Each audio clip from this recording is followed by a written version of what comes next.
શું તમે જાણો છો કે નારિયેળની છાલમાંથી દોરડા કઈ રીતે બને છે અને નારિયેળની છાલમાંથી દોરડા બનાવવા માટે કઈ કઈ વસ્તુઓનું ધ્યાન રાખવું પડે છે? આજના સમયમાં નાળિયેરના દોરડાની માંગ એટલી વધારે છે કે દરરોજ 20 થી 30 ટ્રક જેટલા દોરડા બનાવવા પડે છે અને આટલા દોરડા બનાવવા માટે લાખો નાળિયેરનો ઉપયોગ કરવામાં આવે છે.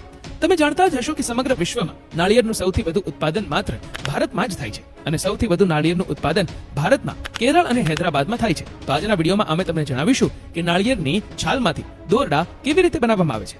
સૌથી પહેલા નારિયેળને ઝાડ પરથી આ રીતે તોડી લેવામાં આવે છે. ત્યારબાદ આ બધા નારિયેળને એક જગ્યાએ એકઠા કરવામાં આવે છે. ત્યારબાદ આ બધા નારિયેળને તડકામાં સુકાવવામાં આવે છે જેથી કરીને બધા નારિયેળ સુકાઈ જાય. ત્યારબાદ નારિયેળની છાલને નારિયેળથી અલગ કરવામાં આવે છે. જો કે આ રીતે નારિયેળની છાલને અલગ કરવામાં થોડી મુશ્કેલી આવે છે અને તેનું સોલ્યુશન પણ માર્કેટમાં આવી ગયું છે. આ છે નારિયેળ ડીહસ્કર મશીન. સૌથી પહેલા આ મશીનમાં નારિયેળને નાખવામાં આવે છે. આ મશીન નારિયેળની છાલને આસાનીથી નારિયેળથી અલગ કરી નાખે છે અને છાલ વગરના નારિયેળ પણ અલગ જમા થતા જાય છે, જેને માર્કેટમાં વેચવા માટે મોકલી દેવામાં આવે છે. તમને જણાવી દઈએ કે અહીંયા દરરોજ લાખો નારિયેળની છાલને ઉતારવામાં આવે છે જેથી કરીને અહીંયા નારિયેળની છાલનો મોટો ઢગલો થઈ જાય છે.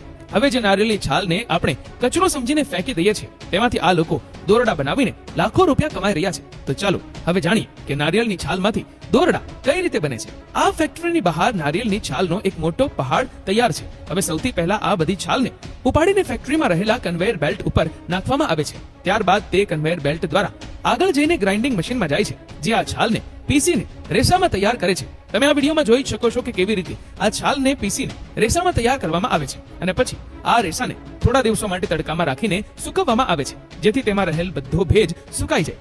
તમને જણાવી દઈએ કે આવા રેસાના મોટા મોટા ઢગલાઓ હોય છે અને હવે ફરીથી આ સુકાઈ ગયેલા રેસાને કન્વેયર બેલ્ટ પર નાખવામાં આવે છે અને આગળ જઈને આ રેસાને આ ફરતા ડ્રમમાં નાખી દેવામાં આવે છે અને આ રેસામાંથી ભૂક્કો અને નાના નાના રેસાને ફિલ્ટર કરવામાં આવે છે અને નારિયેળના આ રેસાને અલગ કરવામાં આવે છે અને આ રેસામાંથી બંડલ બનાવવામાં આવે છે.